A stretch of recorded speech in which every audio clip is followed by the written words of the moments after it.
TV Camélia, espaço de palavras livres. Inscreva-se no canal e acione o sininho. Então, eu vou apresentar aqui o João Batista Manuel. Ele é da Angola e, gentilmente, ele aceitou falar aqui conosco. Essa é uma atividade da equipe multidisciplinar e somos escola, tá?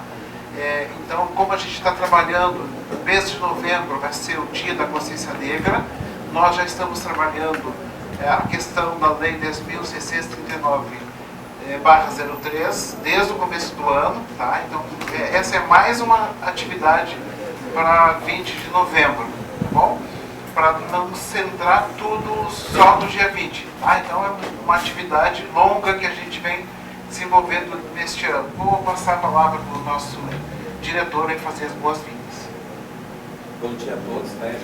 Então, em nome de toda a comunidade escolar, nós damos boas-vindas ao professor João Batista, que veio aqui, gente, trocar experiências. Ele vem de uma outra realidade, está fazendo curso de mestrado na Universidade Federal, e eu acho que ele tem muita experiência para trocar com a gente. E eu acho que essas são as oportunidades que são sempre bem-vindas dentro da escola, porque a possibilidade de a gente crescer um pouquinho mais e compreender e se colocar no lugar do outro, né? Então, se a nossa sociedade hoje, gente, se respeitasse mais, se cada um, gente, cuidasse da sua vida e a do outro, gente, muitas das coisas que acontecem hoje deixariam de acontecer ali. Então, trocar essas experiências, gente, é extremamente necessário e faz parte, gente, da nossa evolução ali. Então, professor João Batista, seja bem-vindo, né? Obrigado. E a turma é toda sua.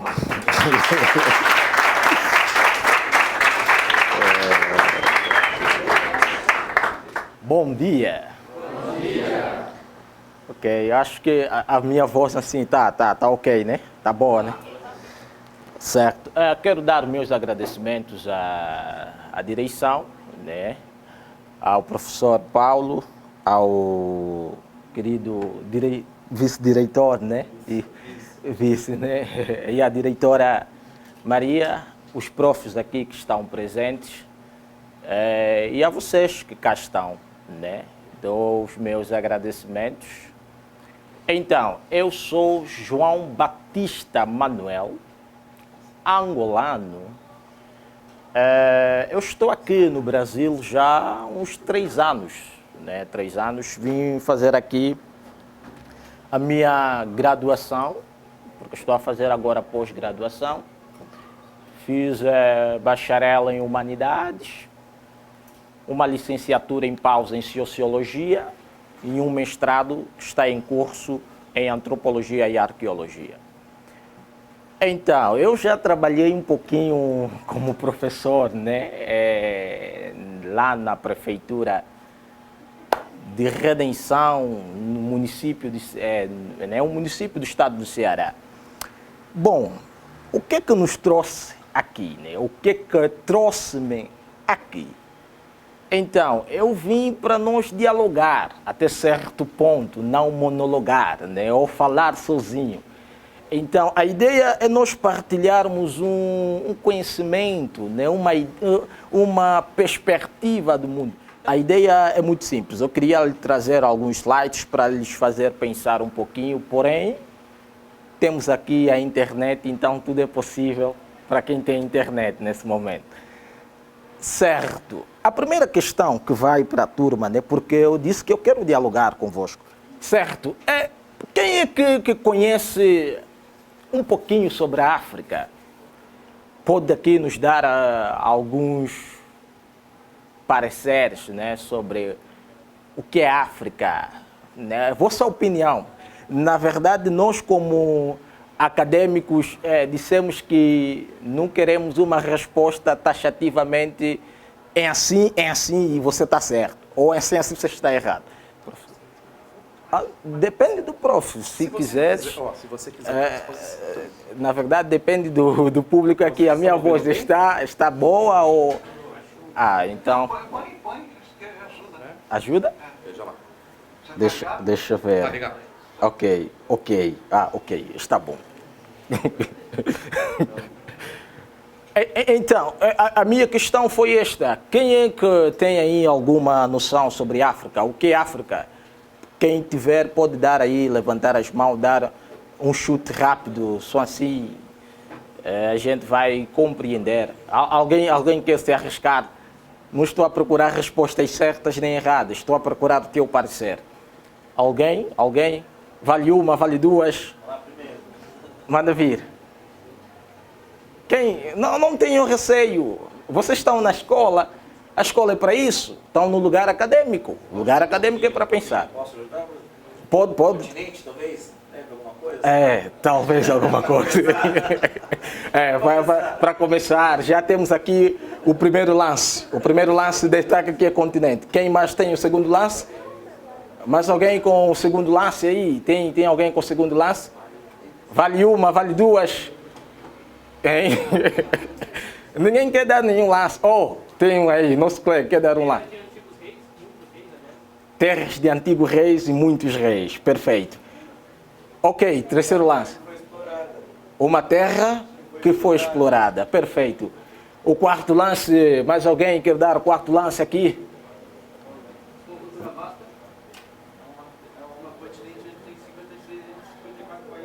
Um continente com 54 países. Perfeito. Mais alguém vai dar aí? Vale uma, vale duas? Sim? Berço da humanidade. Perfeito. Mais uma, vale duas, vale três? Um país com uma vasta cultura. Perfeito. Tem mais alguém para nós terminar? Mais alguém quer dar? Vale uma, vale duas? Várias etnias, talvez. Com continente com várias etnias. Perfeito. Ok, maravilha. Isto é bom por quê? Porque mostra que se tem, sim, até certo ponto, um conhecimento sobre África.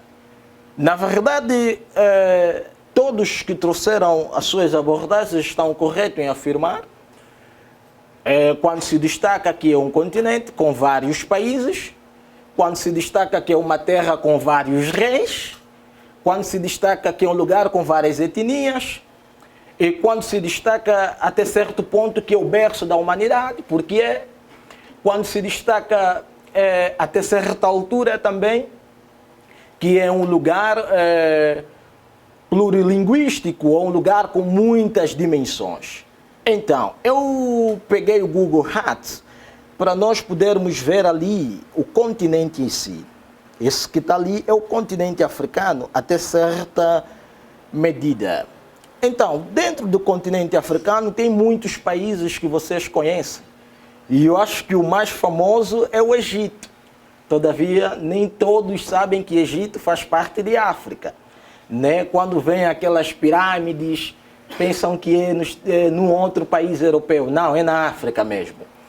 Então, o Egito faz parte da África. E dentre esses países que fazem parte da África, temos também Angola, o país a qual eu pertenço. Até neste ponto nós podemos compreender, né? Então, o que é que eu precisaria fazer? Eu não sei, né? Porque eu não quero me aproximar ali, não sei se prejudica a visibilidade. Então, vamos aqui fazer uma verificação taxativa. Aqui está Angola, né? Deixa eu clicar aqui e trazer um aumento. Dentro da Angola, nós temos até certo ponto 18 províncias. Vamos aqui trazer. Alguns perguntam se Angola tem mar. Tem, hein? Lá tem oceano, tem tudo isso. O que é que eu preciso lhe mostrar?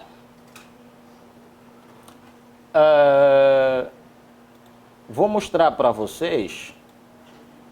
A primeira coisa que eu quero lhe mostrar é a bandeira, né? A bandeira angolana. Sim. Essa aqui é a bandeira de Angola, né? Cada coisa que estão ali cada símbolo, na verdade, tem o seu significado. Só para dar uma ilustração básica, este aqui é um facão, né? Nós entendemos, nós dissemos aí como katana. Esse instrumento, que é o facão, foi o maior instrumento utilizado na guerra contra os portugueses.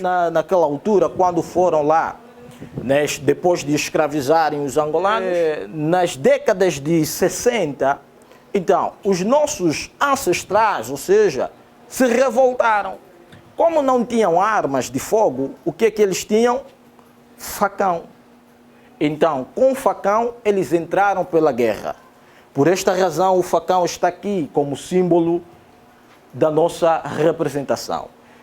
E essa estrela vem simbolizar até certo ponto a riqueza da alma, e essa roda dentada, ela vem, na verdade, simbolizar a agricultura do país, porque é um país que possui uma terra boa para ter esse negócio de agricultura. A cor vermelha é nada mais, nada menos do que o sangue derramado dos irmãos angolanos. Então, a cor preta, até certo ponto, vem identificar a nossa identidade. Agora, eu tenho uma questão para vocês. Me expliquem lá uma coisa. Esses lugares que vocês veem aqui, essa cidade, vos mostra o quê? Podem, estamos agora, abrimos o lance. O lance aqui está aberto. Cidade desenvolvida, mas o que? Essas imagens que estão aí lhes aparecer, mas o que? Vale uma, vale duas, para vocês. Vocês acham que esse lugar essas cidades são de quais lugares? Da Angola. Então, só que a grande questão é, por que muitas das vezes, quando ouvem falar de África, hoje vem aqueles coitadinhos, estás a ver? Aqueles coitadinhos mendigando pão. Vocês nunca viram nas publicidades, algumas pessoas vêm mostrar, doem todo dinheiro para você dar nos africanos. E os africanos coitadinhos. Sim ou não? Então, logo que quando vocês verem um negro africano na rua, não pensam que é coitadinho. Não é todo mundo que é infortunado. Ou seja, existe sim coitadinhos. Ou existem pessoas que não tiveram aquele privilégio da vida. Todavia, Angola é feita também com cidades deslumbrantes, com cidades bonitas, com lugares belos. Está ali, essas são as imagens que falam por si. Agora, tem um... Acho que o sino tocou. Ah, ok. Então, tenho aqui... Até aí está tudo ok. Estamos todos juntos. Está tudo ok. Entender para vocês é fazer duas questões simples.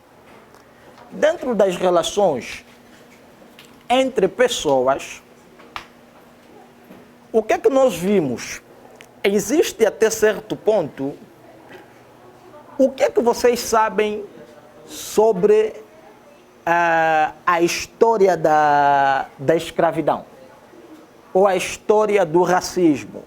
Ou a história do negro?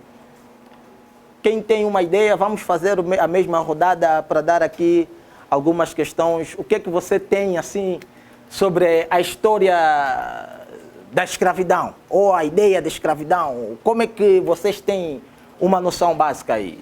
Vale uma? Manda vir. Uma das maiores atrocidades do mundo.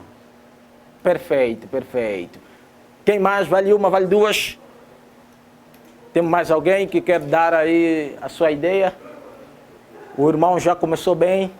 Colonização, será que é? Colonização. Temos mais alguém que quer dar uma ideia básica? Tem mais alguém? Vale uma, vale duas? Alguém? Vamos lá, pessoal. Não ficam receosos. Cada um pode falar aquilo que ele compreender melhor. Temos mais alguém sobre a ideia da escravidão? Vale uma, vale duas? Alguém pode dar uma, duas, pode dar? Ok, fechamos o lance. Não, eu vou pegar as duas falas importantes, colonização e maior atrocidade do mundo. Então, a ideia da colonização é uma ideia muito complexa mesmo. Por que eu diria que colonização é muito complicado explicar, né? Principalmente numa palestra do gênero que é um bate-papo? Mas nós entendemos que a colonização foi o segundo passo, que tinha a ver mais com o passo de ocupação, né? Ou seja, o que aconteceu? O Brasil é um país que foi colonizado. Todo mundo sabe disso? Sim ou não? Sim. Então, o que é, na verdade, a colonização? Quando os europeus chegam, encontram a terra e eles querem ocupar aquela terra. Então, colonizar é o termo das palavras cultivar, ou seja, ocupar, trabalhar sobre a terra. Então, eles vieram com a ideia de que não, essa terra onde tem o indígena, agora é nossa. Vamos ocupar a terra. Eles ocuparam a terra, roubaram uma terra que não lhes pertencia. É a mesma coisa que havia acontecido em Angola. Eles ocuparam a terra, tomaram uma terra que não lhes pertencia, mas os irmãos angolanos se revoltaram e expulsaram todos eles. Agora, a ideia da escravidão, uma coisa que o homem disse que uma das maiores atrocidades do mundo. Eu considero não uma das maiores, eu considero como a maior. Porque além da escravatura, tudo que vem acontecer na terra já aconteceu na escravatura. A escravatura é um dos processos que o Dr. Luiz Tomás diz que o homem negro foi transformado em moeda. Eu não sei se você consegue enxergar esse termo. O homem foi transformado em moeda ou em mercadoria. Ou seja, você chega num nível que a pessoa deixou de ser pessoa, passou a ser simplesmente um instrumento ou uma moeda de troca. Vou lhe dar 2 escravos, você me dá um cavalo. Está a compreender isso?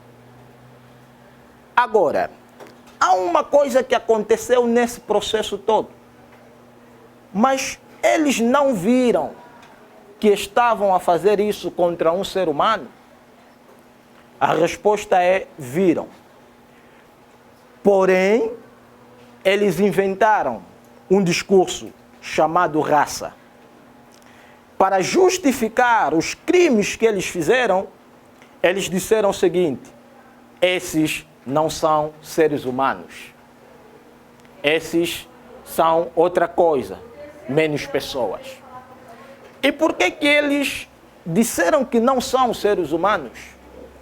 Nada mais, nada menos, porque tinham uma cor de pele diferente.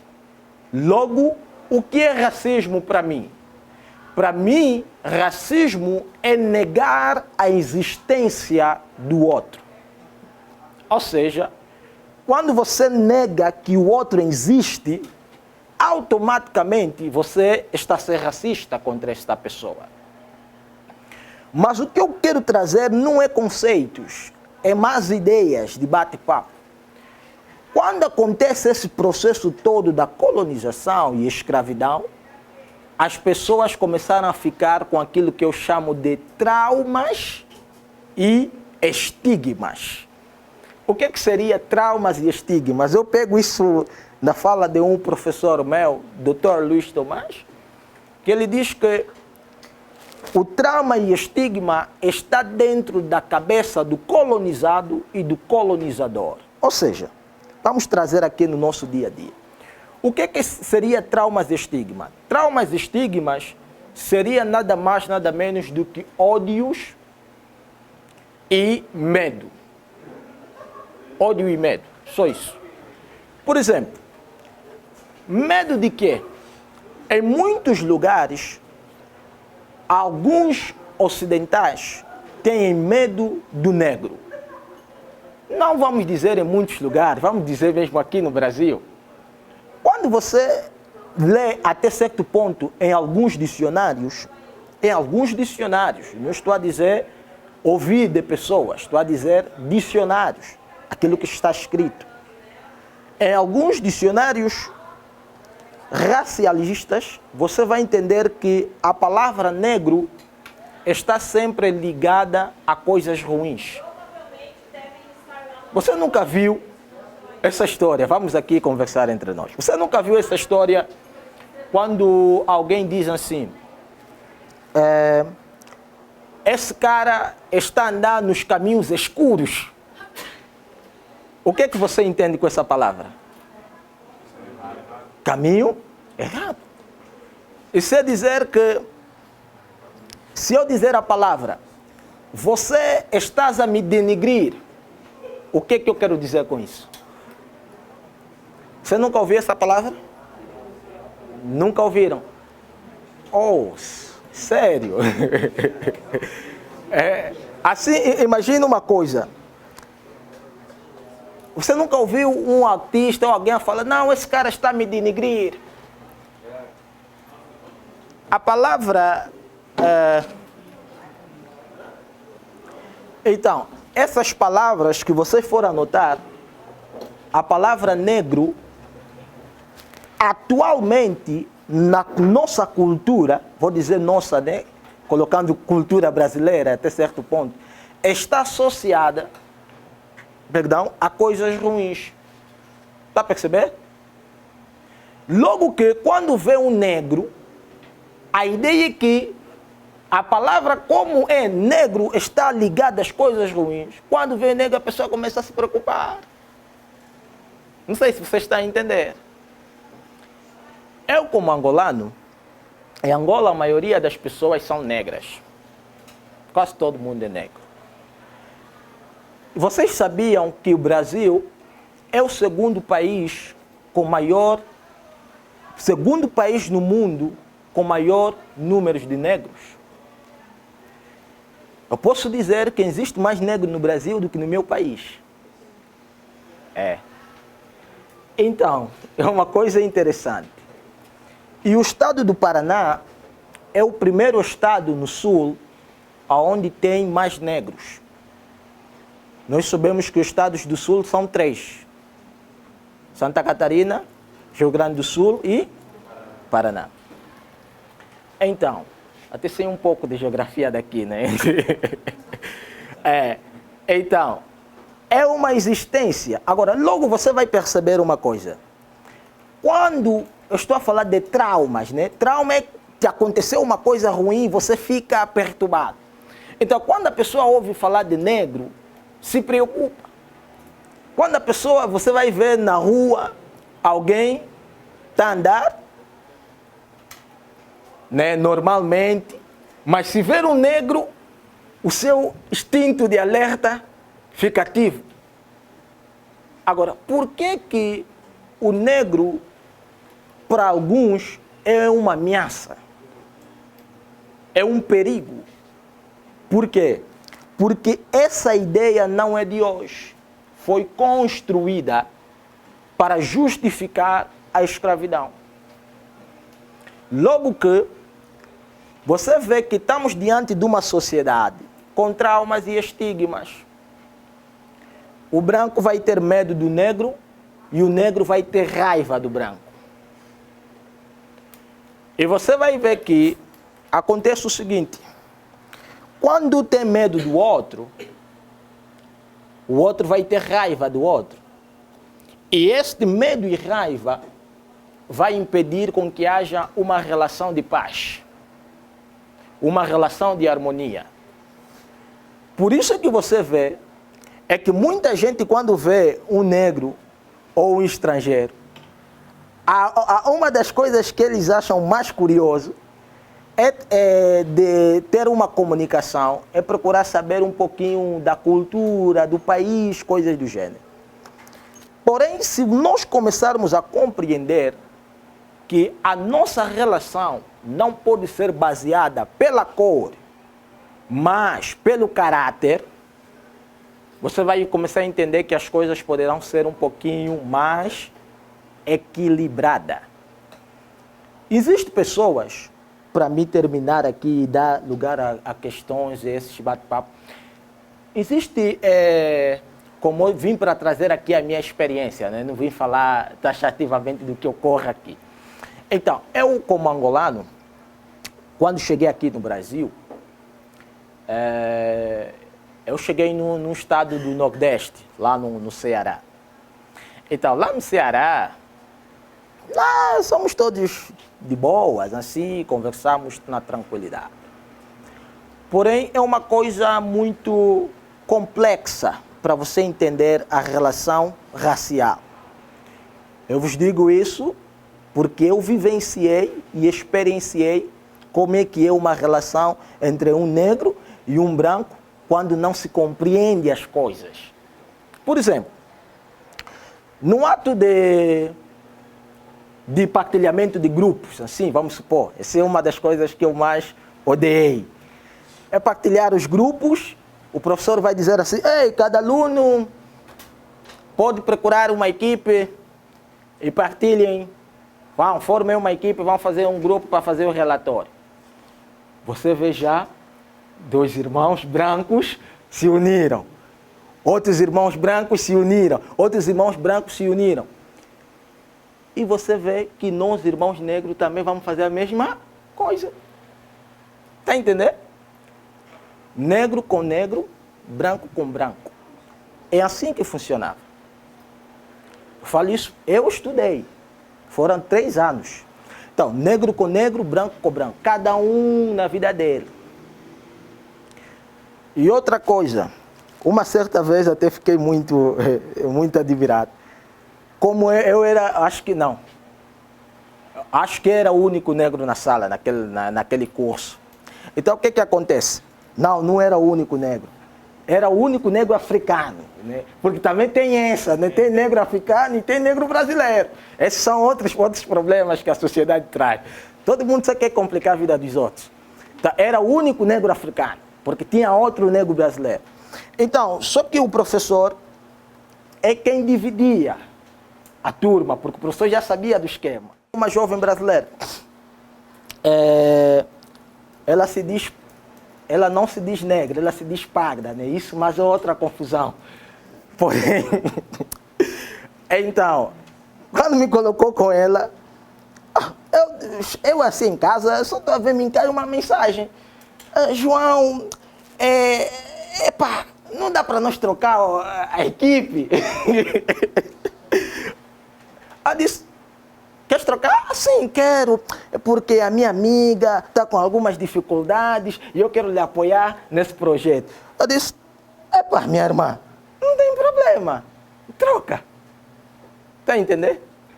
Eu disse, troca, não tem problema, você pode trocar. E trocamos a equipe. Só que, nesse processo da equipe, para mim pegar, sabe quem eu peguei? Foi o negro brasileiro. Não o branco, mas o negro brasileiro. Você tem que começar a compreender que estamos numa sociedade onde que aquilo que nos une tem muito a ver com a cor, com o cabelo e com os estilos de vida. O branco vai se ter mais amigo com aquele que é mais branco e o negro vai fazer amigo com aquele que é negro. E assim por diante a vida segue. E no final da conta a gente pode se cumprimentar, bom dia, boa tarde, vamos pensar que nós somos todos irmãos. Isso é uma mentira. Mas a coisa importante que a gente precisa compreender é que precisamos modificar até certo ponto. Porém, estamos abertos a questões aqui, quem quer fazer uma questão, não nem que quer, vocês devem fazer questões. Tá? Ele fez uma questão muito importante, se a Angola tem lugares tão belos assim, por que é mostrado só os lugares ruins? Isso é importante. E você precisa pensar nisso. Eu não vou lhe dar uma resposta taxativa. Por quê? Porque existe... Se eu lhe dar uma resposta, tinha que ser filosófica e buscar muitas coisas assim. Existe uma coisa que chama a ordem do discurso. Existe alguém que cria o que as pessoas precisam ouvir. E eles precisam vender uma imagem. E a imagem que eles precisam vender vai lhe dar algumas garantias. Por exemplo, o exemplo básico.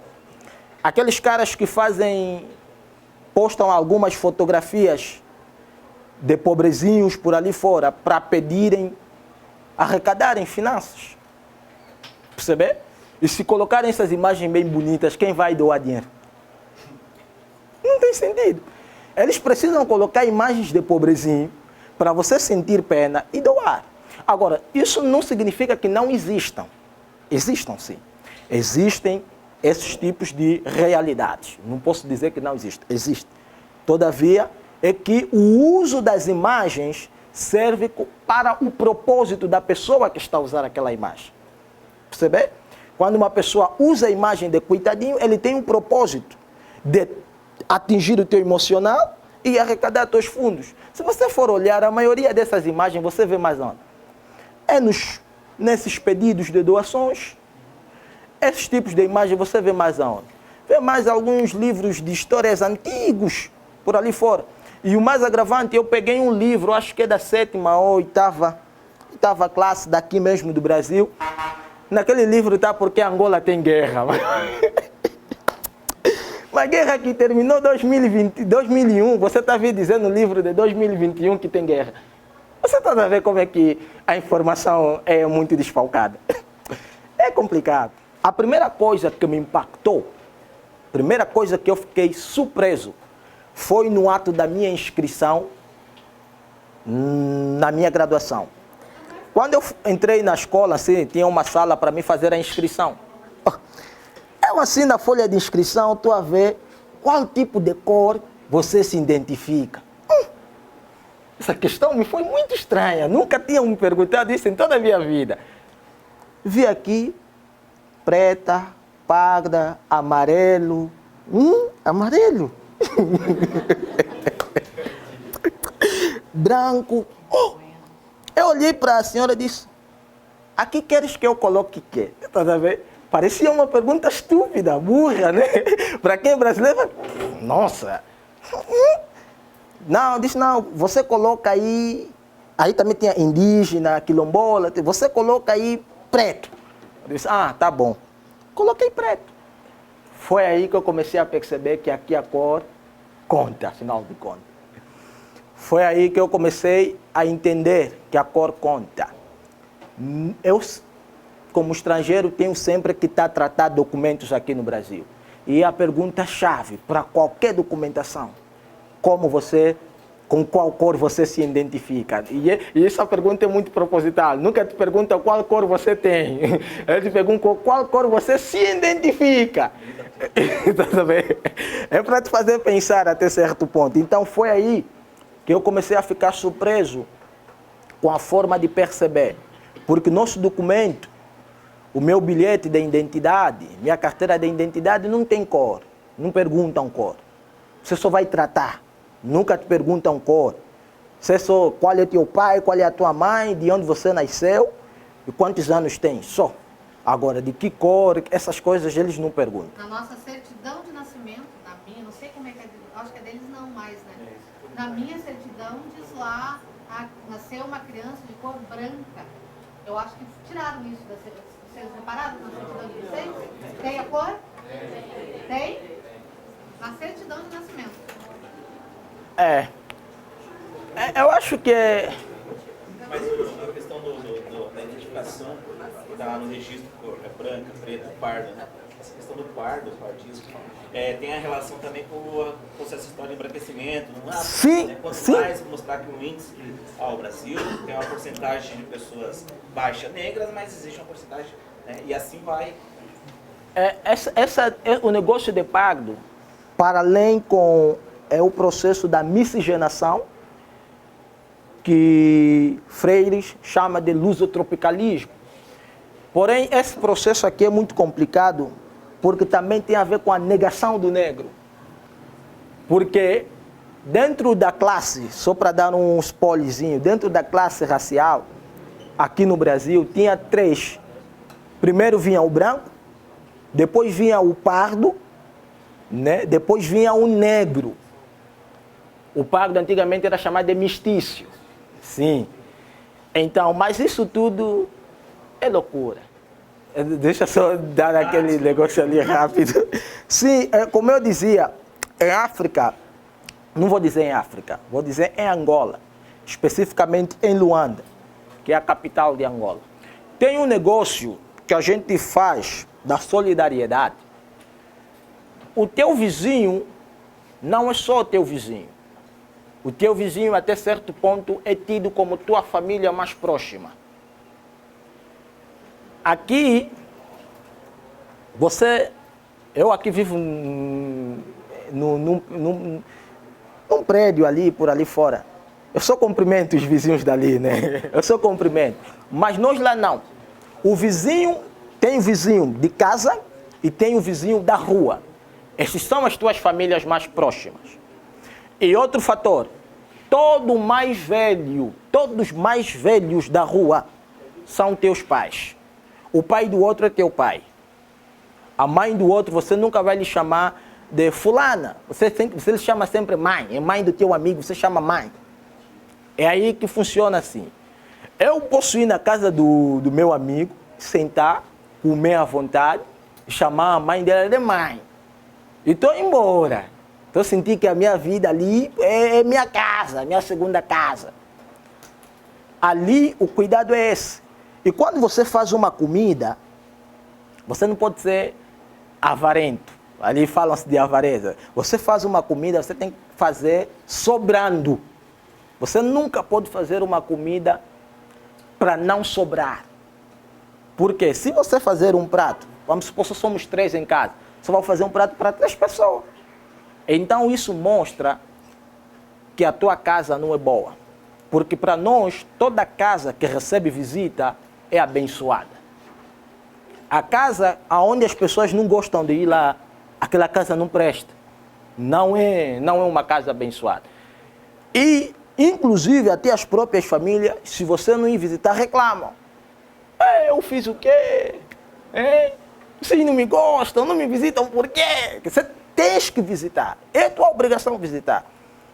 Por esta razão, tem algumas partes de Moçambique, né, saindo da Angola para Moçambique, a criança, ela é cuidada nas 3 casas, ou seja, ela pode comer na casa da mãe, na mãe biológica, na casa da avó e na casa de outras mães.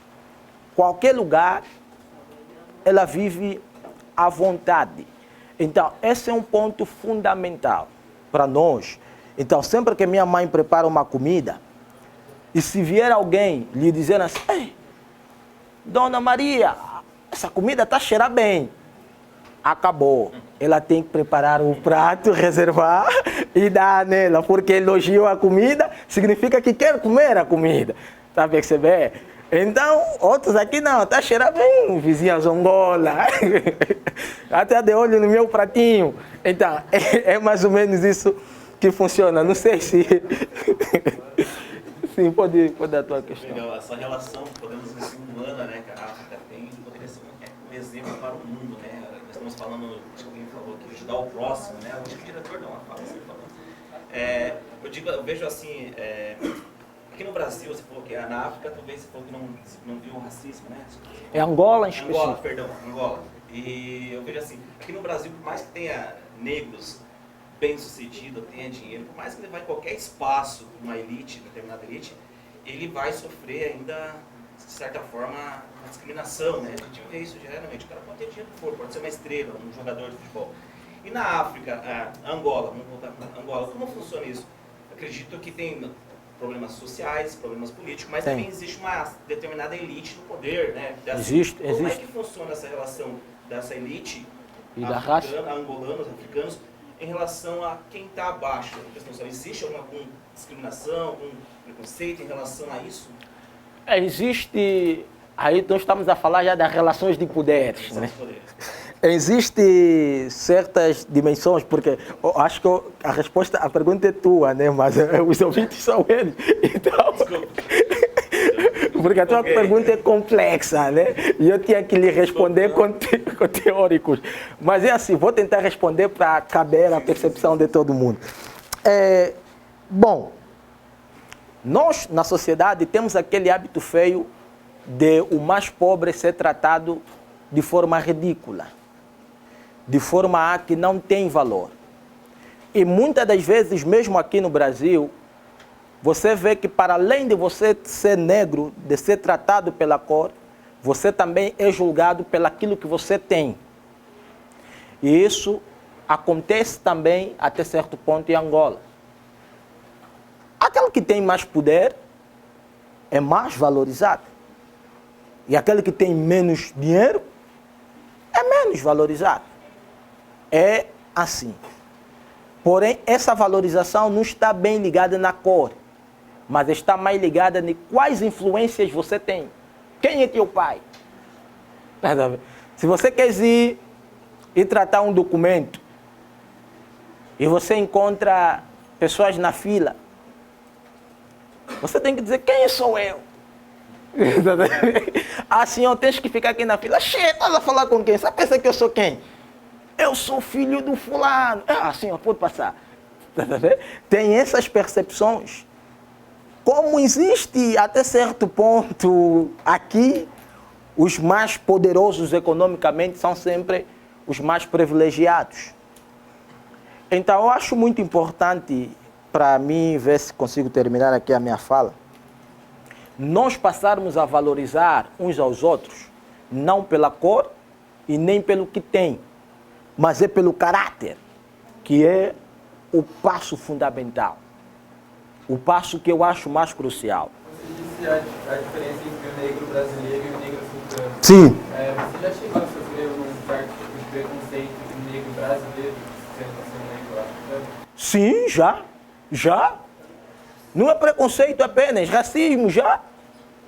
Isso é por isso que isso que chamamos de colonialismo está na mente. Isso eu chamo de traumas e estigmas. Por quê? O que a pessoa pensa quando pensa sobre branco? Ele pensa simplesmente a palavra superior. Está a perceber? O negro brasileiro que eu tive com ele, o racismo, é mesmo assim, mais retinto, né? Porque tu e mim, eu sou mais pretinho, não é isso? Você é um pouquinho mais... Tua tom é de pele mais clarinha.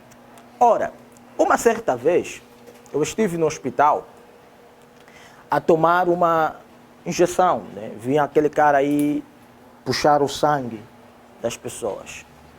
E o irmão brasileiro, o negro brasileiro, ele esteve lá a reclamar das dores. E eu olhei para o irmão e disse, irmão, faça coragem, porque ele picou a mim, eu fiz coragem, a ti também, faça coragem, vai dar certo. Ele olhou para mim e disse, não, você não pode falar isso, porque você é africano, você não sente dor. Está a compreender essa percepção? Então, isso é a ideia do corpo. Eu não lhe culpo porque ele aprendeu isso. É por isso que eu louvo o projeto do Prof. Paulo, porque trazer isso na escola faz a gente perceber que no final das contas somos todos seres humanos.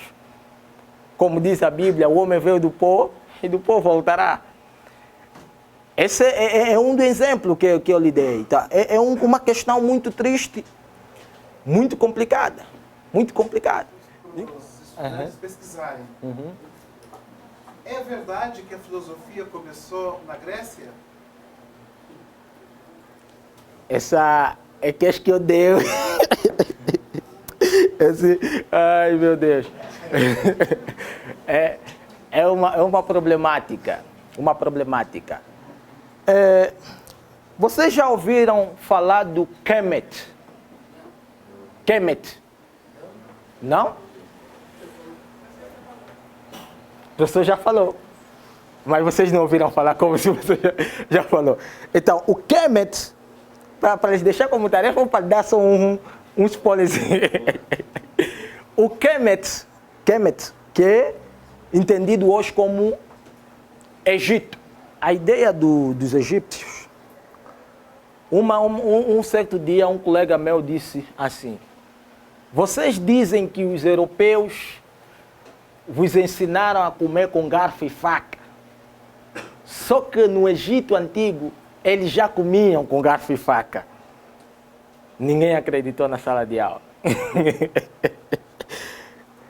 Existem coisas, os filósofos gregos, os grandes pensadores, Platão, esses que vocês conhecem de pai da filosofia, eles foram no Egito aprender filosofia. Sentaram com os africanos e lhes ensinamos como é que tem que se pensar a vida. Só que o europeu se apropriou da história, se apropriou da filosofia, se apropriou dos saberes africanos. Por esta razão, que você vai começar a compreender quem fazer filosofia, vai perceber que muitas coisas que hoje você presta nos teóricos já se aprendeu, já existe em África. Só para dar um exemplo básico, todo mundo conhece o Marx, né? O cara do socialismo, esse negócio todo. Quando os países africanos ganharam a independência, a maioria deles seguiu a linha do socialismo. Só que existia um presidente moçambicano. E ele lhe foi perguntado: quando é que você leu Marx?